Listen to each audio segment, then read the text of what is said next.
There's never a dull moment when it comes to Minnesota sports. Whether it's positive or negative. The Yankees have swept the Twins. Minnesota Sports Chat has you covered. Talking nothing but Minnesota sports all year long. It's time now for the soon-to-be award-winning, if only in his own mind, Minnesota Sports Chat with your host, Ross Brendel. Yeah, here we go. Edition number 165 of the soon-to-be award-winning Minnesota Sports Chat. KSTP Channel 5's and SKOR North's Darren, Doogie, Wolfson in just moments. Thank you to you for continuing to help grow Minnesota Sports Chat by downloading and subscribing. Thank you as well if you're listening in the SKOR North Taxi Squad feed. I encourage you to download and subscribe to Minnesota Sports Chat in that feed as well. That would be very helpful. I would appreciate that. And please, yes, continue to tell your family and friends all about this pod, rate and review, all of that good stuff. And don't forget to get yourself some delicious coffee using that promo code SPORTSCHAT at coffeebybeans.com. Get yourself some delicious cash. How about this? Get yourself some delicious coffee. Save a little cash. That sounds like a good idea, doesn't it, Doogie? I would take some delicious cash. Do you have some, Ross? I think I do this podcast out of the goodness of my heart. Ross, I'm a giver, not a receiver, right? So I give. You say, hey, Doogs, it's the dog days of spring, right? You don't have a whole lot going on right now sports-wise. I mean, yes, there is. The Lynx open on Friday. The Twins are playing good ball, right? But Wild are done. Wolves are Shocker, done, by the way. although the Wolves are busy right now in Chicago. That's another topic. The Wild are done. The Vikings just had the rookie mini camp. We have a little bit of a lull until the mandatory mini camp in mid-June, right? Then it's training camp in late July. But in many ways, what you and I do right now, it's the dog days. There's not a whole lot going on in our world. this is the offseason unless it's the baseball team who they're in their own offseason when the bases are loaded, but we'll get there. Actually, no. Let's just start there, Doogie. The Twins are aware that they stink with the bases loaded, right? That's why it continues to get worse. We're recording this again midweek. It's Wednesday, May 17th. Today, I texted a buddy. I just happened to look online, see the Twins at the bases loaded with nobody out, and I said, oh, what could go wrong? Then I just, in this chain, said, that's 1 out, no runs. That's 2 outs, no runs. What do you know it, Doogie? That's 3 outs, no runs. Some quick stats as of right now. Maybe this will change later today. 5 of 40 with the bases loaded, 5 for 40. Lakeville Education tells me that's a 125 batting average. I'm surprised it's that good. Also 0 for 7 with the bases loaded and nobody out. Doogie, can't you just one time close your eyes, swing the bat, and get a hit? How is this possible? Amazing. I don't know how to explain it. Ross, do you have handy what the Twins' batting average is with runners in scoring position? I don't, and that would take a bit. That's also a day not good. or two ago, it was okay, though. Right? So then you factor in those numbers you just laid out. Imagine how much better the Twins could be with runners in scoring position. But I'm telling you, comparatively speaking, see if you can look it up. As of a couple days ago, it was respectable. Like, they weren't bottom 5 or anything crazy like that. So they actually hit okay, like runner on third, or runner on second, or runners on first and second, or runners on first and third, right? But when those bases are loaded, like today, you have this favorable matchup. So Dave Roberts, it's the chess match. He brings in a lefty for his righty. Well, the counter move. Rocco's got a great counter move. Donovan Solano destroys lefties. Not sure he does anything else well. I don't want Solano having a bunch of at-bats against righties. I'm not even sure he's an average defensive first baseman. I wouldn't necessarily trust Solano at second base, so he's not really a utility player just because I don't trust the defense. But, like, you want Solano against the lefty. So what happens today, Ross? Solano strikes out. Couldn't even put bat to ball. Was also a good move to move Polanco from the left side to the right side, right? You want Polanco batting left-handed when he can, right? But if he's facing a lefty, okay, you're a switch hitter. Go ahead and bat right-handed. Meager pop-up to Freddie Freeman at first, right? So, no chance for anybody to advance, right? So that's out one. Solano strikes out. Then Kyle Farmer gave one a drive. I actually went Dick Bremer on it in the office. I thought it was gone. Did you? Off the bat, yeah. Yeah, I did. Yeah, I pulled a dick. I thought, that's a grand slam. Okay, Nope. so wait a second. Trace Explain this to Thompson me. catch, not even on the warning track. Okay, explain this to me, though. Who was at third? How did that runner not get home? That was with 2 outs. Oh, that was a 2-out. So That's out right. one Okay. was Polanco, meager pop-up, right? Solano then strikes out. So now it's bases loaded, sorry. 2 outs. Kyle Farmer up, gives it a ride. I'm telling you, Ross. I jumped up. I said, grand slam. I pulled a dick. I did. That's what he does during Twins broadcast, right? He's premature on thinking a ball is a home run when it's not. Trace Thompson wasn't even on the warning track. He was 2 feet in front of the warning track, so it was a fly out. I have the Twins right about in the middle of the pack in Major League Baseball through 43 games, hitting .231 with runners in scoring position. Okay, but that's what I middle have. of the pack, right? That is you middle would of the think pack. Based on those bases loaded numbers, you could see this. you would think they are one of the 2 or 3 worst teams in the game, right? Yeah. Runners in scoring position just because of the bases loaded numbers you just laid out. But I'm telling you, they're a bit better when it's just a runner on third, a runner on second, a runner on first and third, first and second. It's the bases loaded somehow screws them. This is the mental side to the game, though, right? And I want to make this comparison.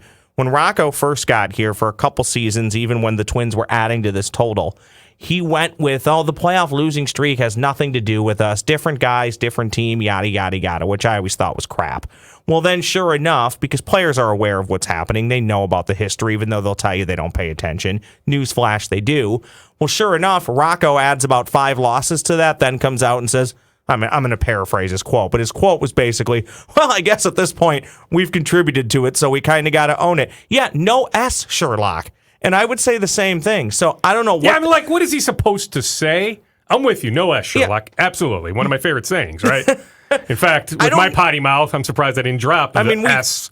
We can, but I like to try and keep it as clean as possible. What is Rocco supposed to say, right? I don't know, yes, but of course that's my his guys point. need to square up some balls. They need to have better at-bats in those situations. You know what but I I'm miss? not quite sure, in his shoes, what would satisfy you? What could he say where you, the fan, Ross Brendel, the cynical fan, but the fan, okay, Ross Brendel, what would he say that would satisfy you? Well, I didn't see the at-bats today. Typically, a lot of the problems that I've noticed in this situation is they're just bad at-bats. They're not. Well, they were today, the first 2, yeah. Well, and they're just not professional at-bats. Mm-hmm. That's a part of the problem.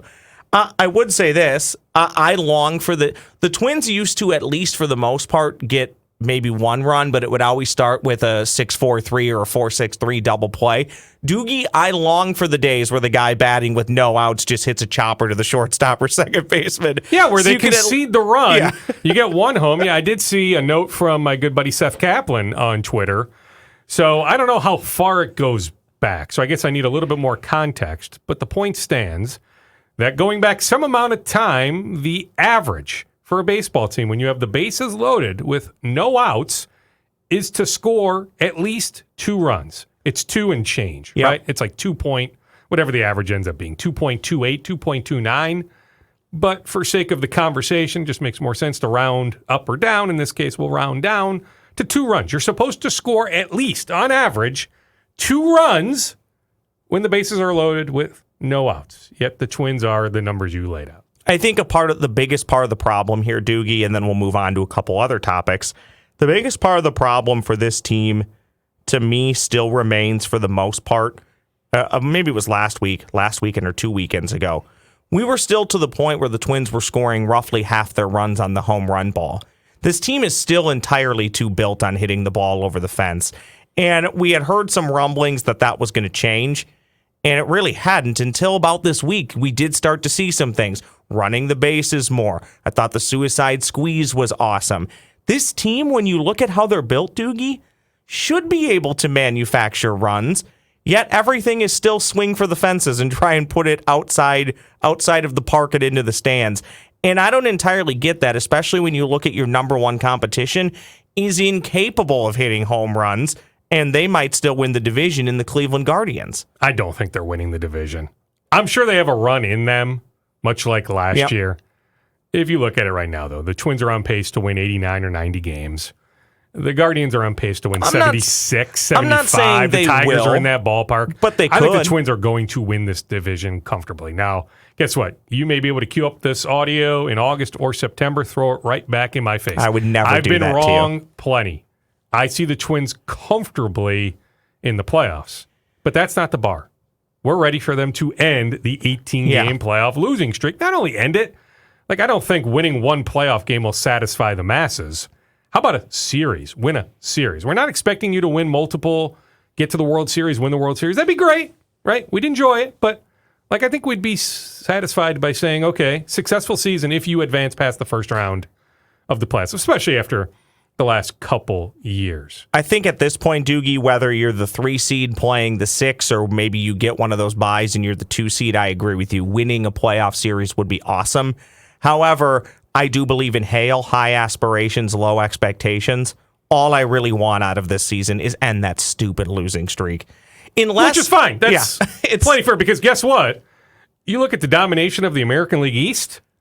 Guess what? If you're the 3 or the 2, are you playing the Yankees in the first round? Correct. That's what I mean. Are you playing the rising Baltimore Orioles? I'll tell you what, that Blue Jays team, I still think the Blue Jays, I like that roster a lot. I'm looking forward to seeing them here Memorial Day weekend.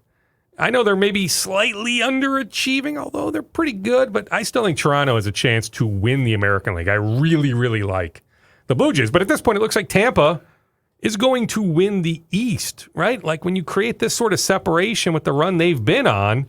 So the Twins absolutely could open the playoffs against the Blue Jays or the Yankees. Can you imagine, Ross? Twins, Yankees? Pucker up.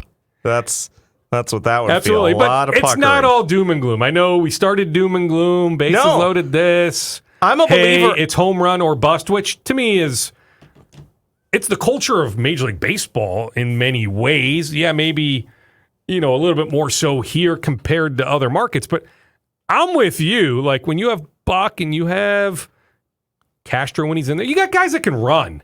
Right? Correct. Not Correa, but you got guys that can steal bases. Polanco now is back. Hopefully the knee's okay. It holds up. But point is, they have guys, and we saw it in one of the games in L.A., so maybe it's the beginning of something we'll continue to see them stealing bases. But I do think they have the personnel to steal more bases than they have. Doogie, Tuesday night, they scored a run without even getting a hit.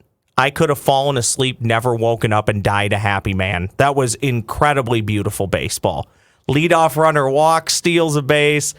I think it might have been Farmer. Inside out's a pitch to the right side of the infield. Buxton moves over to third. Scores, I think, on a ground ball. Beautiful baseball. They can do it. They can manufacture baseball. runs. And, hey, you love the pitching staff. Now, hey, Sonny Gray might not be in a good mood right now. Pulled today after 4 innings, 84 pitches. It was a chore just to get through 4. And I understood it with Muncy coming up, with Jason Hayward coming up, where the Twins went with Moran. They went with a lefty there. They were playing matchups there as early as the 5th inning just because Sonny it was a lot of balls. It was a struggle to get through 4. But knowing Sonny a little bit, can't imagine he's real happy being pulled after 4 innings. But overall, you really like that pitching staff, right? I think this pitching staff can sustain. But at this they can add in July. I think they need another reliever or 2. Ross, they are going to be buyers in late July. I promise you. They're already planting seeds on that. They know that minimum, even if Cleveland goes on an unreal run, they know they're going to play meaningful games in September. They're not going to curl up in the fetal position, barring injury after injury like last year. But remember all that starting pitching depth, though, Doogs? Meaningful games in September. So they are going to be buyers in late July. They've already planted seeds, so you can add a reliever or 2. Don't think they need a starter. But if you need a starter... All that depth is pretty much already shot. Kenta Maeda's close to being back. Now I can argue, put him in the bullpen. Make him a long reliever, keep Louis Varland in the starting rotation. Bailey Ober isn't going anywhere. No. Yeah, okay, yeah. But Tyler Mahle, we get it. Out for the year. I understand that. But you have one Simeon more injury. Woods, Richardson, maybe the numbers aren't great at AAA, but I still think there's a Major League pitcher there.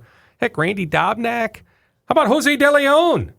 Right, he's now up. He looked really good in the World Baseball Classic. They have some guys, speaking of De Leon, struck out Betts, struck out Freeman. Then Will Smith single, Max Muncy single, Emilio Pagan coming in now to relieve Jose De Leon. And you know what? I'll probably put a hex on him. I think I can still say that word. Everybody loves to tell me now on Twitter he's only given up runs in that one game, so he's fine. He's fixed. The Twins have fixed him. So we'll see what happens there. They didn't necessarily fix. Agree. They had to do something after last year, right? Yes, they did. They always believed in him. He has great stuff. stuff. I know a lot of fans thought he has good easy stuff. Easy decision. You non-tender him. You're not paying him over $3 million. Why would you pay him $3 million to be in your bullpen in 2023? Truth be told, they didn't have this deep discussion.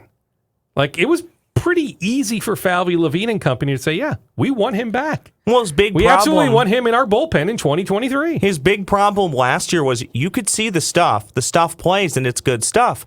But if you're always behind in the count, major league pitchers know what's or major league hitters know what's coming.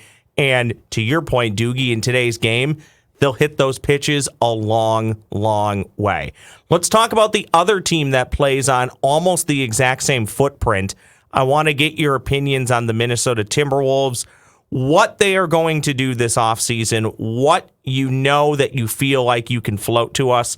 I think you might be on the other side of this. I'm a firm believer that Karl-Anthony Towns has played his last game with the Minnesota Timberwolves. Your thoughts? Well, I absolutely can see a trade. Maybe more so this time next year, not right now. But that means I'm not dismissing the possibility of right now. Let me remind everybody, it's much easier to trade his contract now. Now, he can't get traded until July. Yep. So you can't do it like draft night or right before the draft. But it's easier when I say now, this summer. Easier to trade Cat now compared to a year from now when the Supermax kicks in. So he's on the hook next year for 35 or 36 million. Yep, I saw 35. In 2 years, 49 million. Heck, in 4 years, he'll be making 58 million. There's a player option at the back end at 62 million. Point is, when you need to match up money and all that, it's easier to match 36 compared to 49 a year from now. But you always could. I just have thought they'll run this thing back. They can justify the hiccups during the season with all the injuries, Cat included, missing 50-something games, that they'll give it another run next year. I mean, heck, look at Denver. They've kept things the same for a while. Look at Denver ascending. Tim Connolly came from Denver. I don't see Tim going anywhere, by the way, even though I do think that Wizards job appeals to him, appeals to his family. But for multiple reasons, I see Tim Connolly here, not in Washington. So when I say Tim, I see Tim running things this summer. I don't know if he's ready to go all in on a Karl-Anthony Towns trade. But if next year doesn't go so well, that's where I think next summer has a chance to be much more fascinating than now. But am I sitting here telling you 0% chance Karl-Anthony Towns opening night in October is going to be a Timberwolf? No, I'm not there.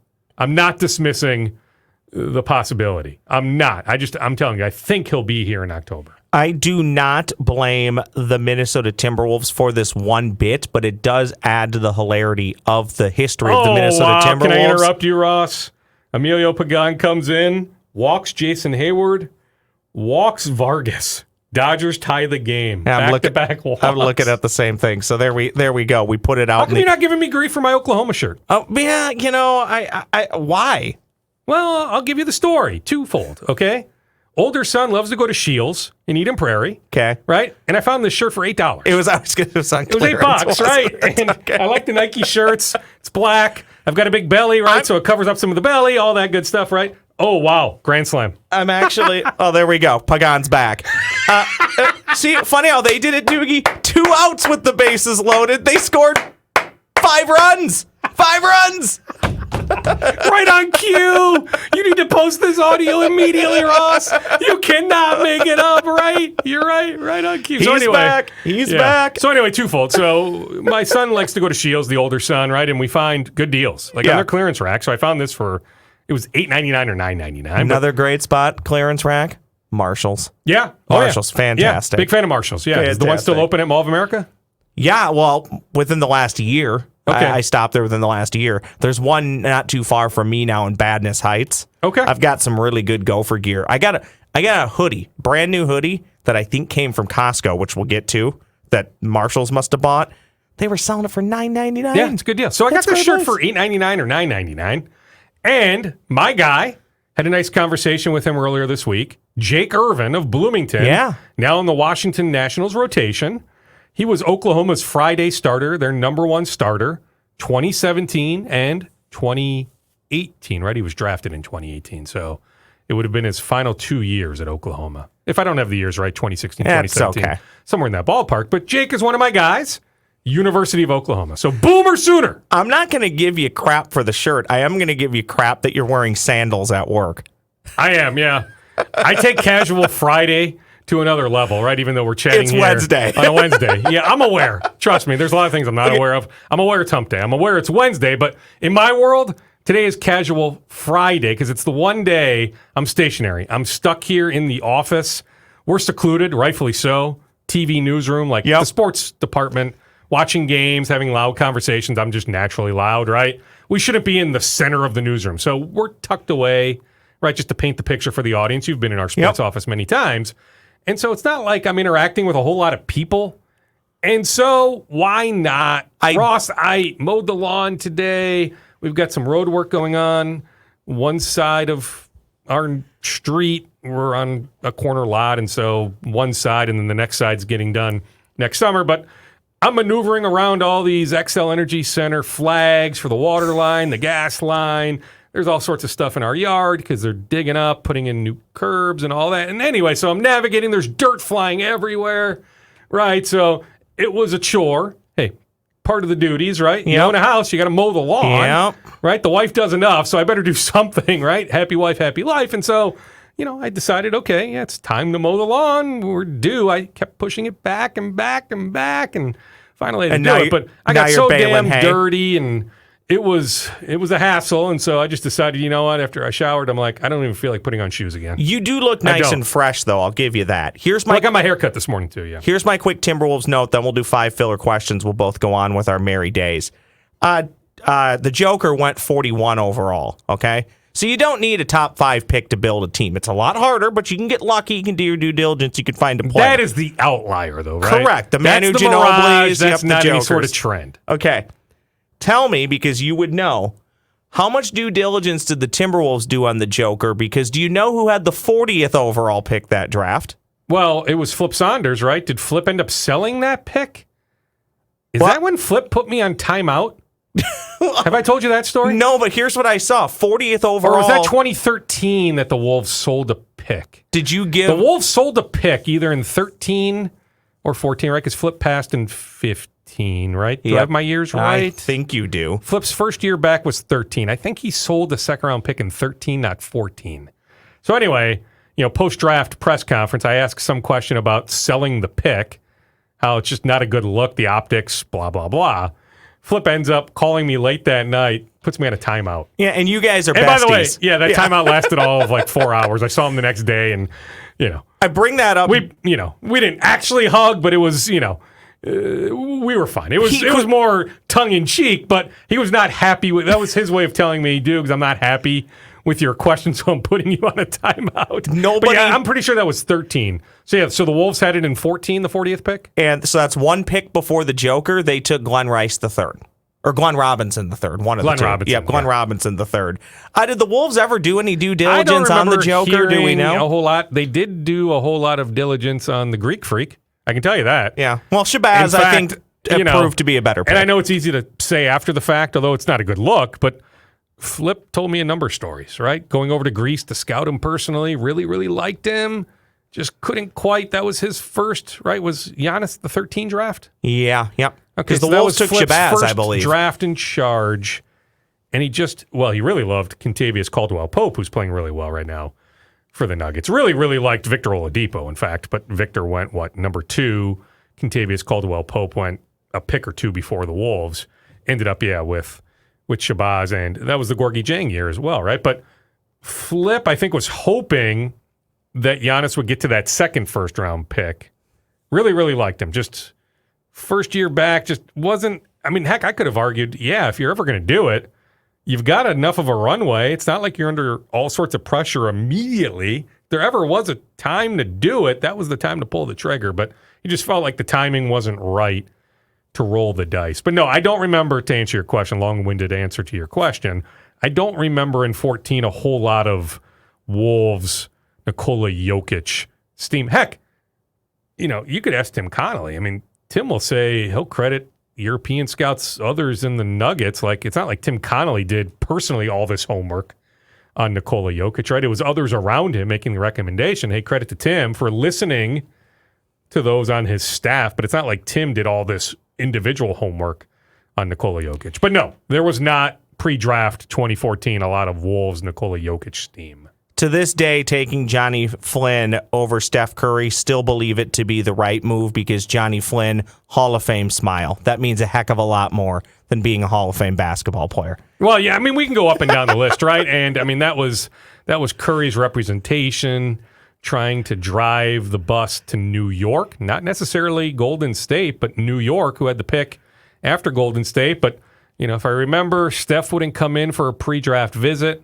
Not even necessarily a workout, although maybe the Wolves would have loved to have had him on the court, but just come in for a medical check. Let's get to know you. We'll take you out to dinner, all that. If I recall, Steph would not come to town, right? And David Kahn, got nervous and all that stuff and didn't want to ruin any sort of, relationship with Octagon, Steph's representation and all that. And so, yeah, that's how you ended up with Rubio and Johnny Flynn, not Steph Curry. I mean, how many examples can we cite, Ross, over the years? Oh, my gosh. With the Wolves, it's countless. But even, whether it's the Vikings or any number, right? I mean, heck, I remember pre-draft the year that Russell Wilson got selected, right? Was that the year after Christian Ponder? Did the Vikings coach the... whatever postseason bowl it was it the East West Shrine Game, the Senior Bowl? Could have been the Senior Bowl. Whatever it was, they had the staff, right, and they worked with Russell Wilson. I'm telling you, they loved Russell Wilson pre-draft, but they just wouldn't go quarterback the year after going Christian Ponder, right? So, I mean, you can cite Vikings, Wolves.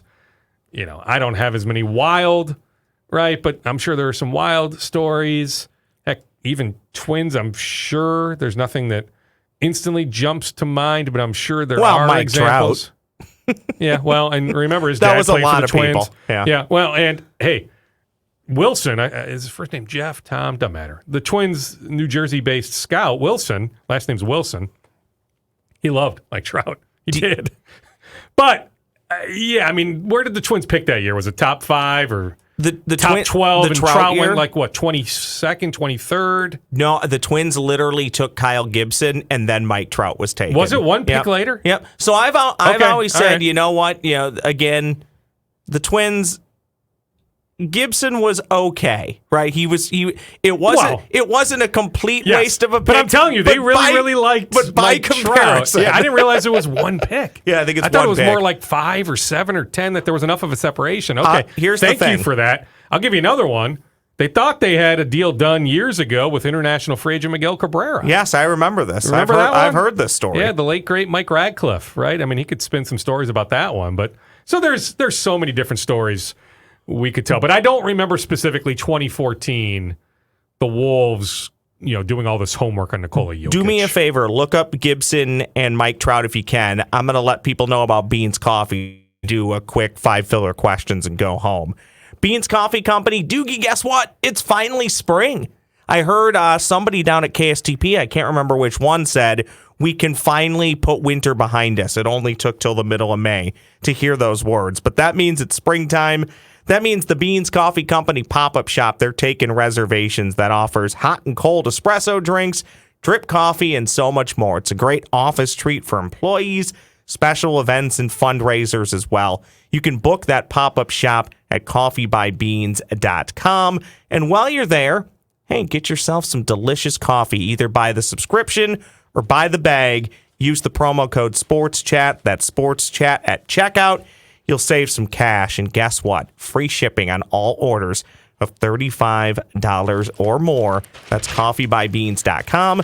Promo code SPORTSCHAT. Did we find it? Was it Gibson, then Trout? Yes, rock solid coffee, by the way. So, no, it wasn't. Close, but no. So, we were both wrong. I thought Gibson was more like pick 17 or 18, but Gibson was pick 22. This is the 09 draft. Okay. Gibson 22, Trout 25. Okay.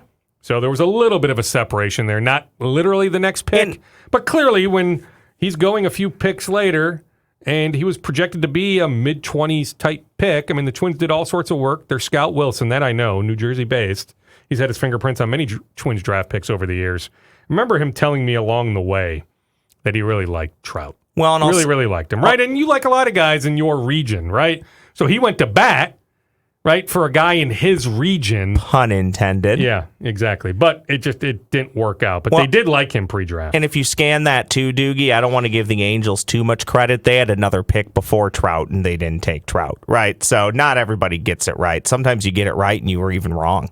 Correct. All right. Happens a lot. Hey, can I give you one other? Yeah. Little tiny Wolves nugget that you may love, although I don't think it's much, but I'll give it to you. I was going to save it for the scoop tomorrow. Okay. Well, this will drop tonight. So there we go. There you go. So last night in Chicago, the GM meetings, right? Big deal. All the NBA general managers gather for meetings. Where was Tim Connolly? How come Tim Connolly didn't represent the Wolves at the GM meetings, Ross Brendel? Was he in Washington? Where was Tim Connolly? He wasn't there. Where was he, Doogie? Matt Lloyd of the Wolves ended up representing the Wolves. I'm told that a lot of number 2s or number 3s represent their franchise. Okay. Bob Myers of Golden State, for example, wasn't at the meeting, right? So not every number 1 is in the room at that meeting. So not a big deal. But yeah, and also I at figured this point, you may get a kick out of that one. So also at this no point, Tim Connolly at the Wolves GM meetings. At Well, this the NBA point- GM meetings representing the Wolves. at this point, the Wolves do not have a high draft pick. Maybe don't, that'll change. Doesn't although- seem likely. So a lot of the guys. I saw your note today about somebody they Anthony talked Black, with. who's Yeah. a good guard. My guy Muss in Fayetteville at Arkansas had Black, and so Next Eric would Gophers tell you. basketball coach. Well, Or yeah. no, he's making too much money there. Would have been nice, just the timing, just a lot of things. In but, the words of the yeah. great Canadian philosopher Justin Bieber, never say never. Well, he's young enough. Yeah. I mean, Muss is my guy. I'd love to see it. Right? I mean, heck, think about like if you can get recruits to Fayetteville, he can get some guys here. Yeah. He could. He would need some NIL help and some other things, right? And the Gophers are behind in many, many regards. But yeah, I'd love to see it, but I don't know if it's happening anytime real soon. But anyway, Anthony Black is projected to go top 5, top 7, certainly lottery, right? So the Wolves aren't picking until 53, but Black met with the media down at the Combine, right? So inevitably somebody is going to ask the question, hey, what teams are you interviewing with this week? Because if there's anything to glean from the Combine, for me, Ross, it's getting to know these guys. Sure. Like these pro days when you're shooting against air and all this. To me, there's not a whole lot for these front offices to actually glean this week in Chicago. One thing you can glean is one of these formal interviews, getting to know a kid in a setting in a hotel suite, right? So, yeah, the Wolves, Black was asked the question, so there's 20 reporters standing around him, so they all tweeted it out. And he said, hey, yeah, I'm scheduled to interview with the Timberwolves later today. So why would the Timberwolves have put in a request to speak with a lottery pick when you're picking pick 53? Well, there could be some trades in the works. Yeah. Okay, Doogie, 5 filler questions. Yep, give it to me. I know you're on a time crunch. I am on a time crunch, yeah. You choose how long you want these answers to be. It's 5 filler. Oh, how about this questions. text I just got from Mrs. Wolfson? Okay. Can you read it at the bottom, Ross? What's that say at the bottom? Oh, Doogs, you did a great job. Lawn looks nice. Lawn looks nice. Lawn looks nice. Now, you didn't mow in sandals, did you? No, Because that's dangerous. No. That's what I was saying. I was in my Nikes, and I just decided I'm done with my Nikes for the day. They got all dirty, and I'm telling you, it was a B. Use the B word. It was you just, could say it. It was You not could say fun. And so I decided I'm done wearing Nikes for the day. I'm wearing sandals. I know the origins, Doogie, but give us a condensed version of why people call you Doogie. That's question number 1. Why people call me Doogie. So I started at KFAM, which is now an FM juggernaut, but back in the mid-90s was this startup radio station on the AM dial, 1130 AM. Ended up doing a mentorship. I was still in high school. Wasn't even in college. It was not an internship. A mentorship. And while there, the TV show Doogie Howser, MD was popular in syndication. This child prodigy, this doctor, this whiz kid, a 16-year-old doctor, right? So that show was popular in syndication, right? And they looked at me as, I guess, some sort of child prodigy. But my comeback to that, Ross, is if I was truly some sort of child prodigy, do you think I'd get into radio and TV? I'd be an actual doctor. I'd be an attorney. I wouldn't be doing this. My oldest. So I was the furthest thing from a child prodigy, but the nickname was attached to me because I was the 16-year-old working in major market radio. My oldest sister, who I love dearly, just picked up like her 8th degree. I said, good for you, keep getting them, because I don't technically have any real degrees, so you keep getting them. It averages out for the family. Question number 2, what type of coach is Darren Doogie Wolfson with the kids? Are you more of the Les Frazier, quiet and laid back, or are you more of the Mike Zimmer? Are you lovable but a little fiery when you're coaching those kids? Yeah, more the latter, not necessarily, mother effing the kids. But even last night, right? But it's also, you balance every negative with a positive. Sure. At that age, yes. I'm a big believer. Yep. Heck, I could argue older, but, helping coach my older son's baseball team, we're talking 4 12-year-olds, 5 11-year-olds, 1 10-year-old.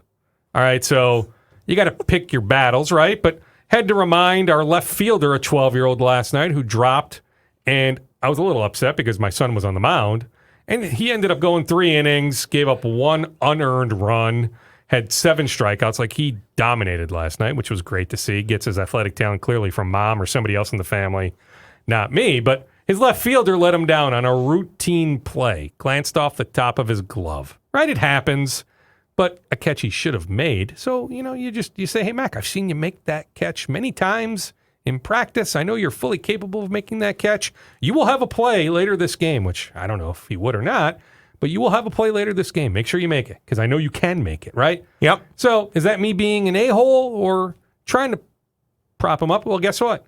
Last inning, line drive to second base. He had shifted to second base. Great catch. There you go. Right? So, and you never know, right? It's just a saying in the moment. But yeah, I'm oftentimes pretty fiery. I've got relatively high expectations in terms of effort. Like, I coach first base, right? One kid last night watches his pop-up. It's a big problem for me in D-League softball. Get the heck out of the batter's box. Run to first. Don't ever assume, especially at that age, that the ball is going to be caught. Correct. Run to first. Stop looking. Couple times last night, catcher drops a third strike. Our kid freezes. Don't freeze. You know to run to first when it's open, right? Base is open. Run to first. Stop looking behind you at the ball, right? So stuff like that, effort. I get upset with lack of effort. I get upset oftentimes with lack of concentration. I never get upset if a kid strikes out. We were facing one of the best pitchers in the league last night. He had a bunch of strikeouts. I'm never going to get mad at a kid for striking out. Just give me your best effort. Well, and at that age, show me you care. You decided to play. You don't have to play. There's the exit. Like, you don't have to play. Maybe mom and dad forced you to play, but you truly don't have to play. Just tell us if you don't want to play. But if you're going to play, I have high expectations in terms of effort and attitude. And when those things don't match up, that's when I get upset. I like what you said about the talent, though, because at that age, you're going to have kids who are all over the place just because of, I'll say the word, things like puberty. and just how kids grow and develop, correct. Right? And we're seeing that with my 12-year-old, with Doogie. Right? I mean, he's man amongst boys out there? Well, no, not necessarily a man amongst boys, but he's one of the tallest kids. And, hey, there are kids way taller than him. On his basketball team, he was the 5th tallest kid. 6th grade basketball team this past year. Jeez. Tallest kid, 5'10". Right? So, like, hey, but he's got good size. He's nearly 5'4" already. He wears a size 9.5 shoe. He just turned 12 in March. I wear a size 10.5 shoe.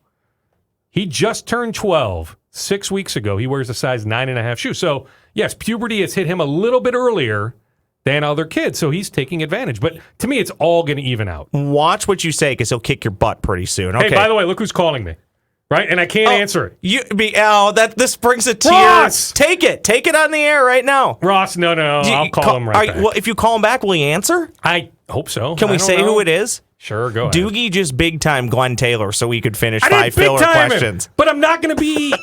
Speaking of being an a-hole, I'm not going to be an a-hole. We're wrapping up the conversation. Put him on the air. All right, give me the other questions, because I do need to head out the door.